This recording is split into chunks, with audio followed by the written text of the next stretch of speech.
એક પ્રેરણાદાયક વાર્તા જ્ઞાની પુરુષ અને નિંદા। એક વેપારી નવો વ્યવસાય શરૂ કરવા જઈ રહ્યો હતો, પણ આર્થિક રીતે મજબૂત ન હોવાથી તેને એક ભાગીદારની જરૂર હતી। થોડા જ દિવસોમાં તેને એક અંજાન વ્યક્તિ મળી ભાગીદાર બનવા તૈયાર થઈ ગયો। વેપારીને તેના વિશે વધારે જાણકારી નહોતી, તેથી પહેલાં તો ડરાયો, પછી થોડા પૂછપરછ બાદ વિચાર કરવા લાગ્યો। 2-4 દિવસ પછી વેપારીને તેનો એક મિત્ર મળ્યો, જે ખૂબ જ જ્ઞાની હતો। વેપારીએ આ અંજાન વ્યક્તિ વિશે કહેલું અને પૂછ્યું કે હું એને ભાગીદાર બનાવું કે નહીં।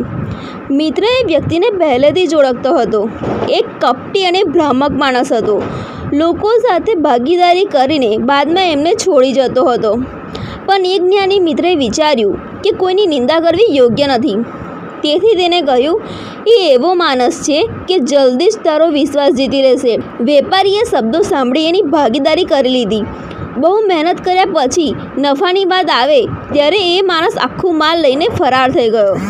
વેપારી બહુ દુઃખી થયો અને પોતાના જ્ઞાની મિત્રને મળ્યો અને ગુસ્સામાં કહ્યું, મિત્ર, તારા જ્ઞાનના કારણે મારી લૂંટ થઈ ગઈ।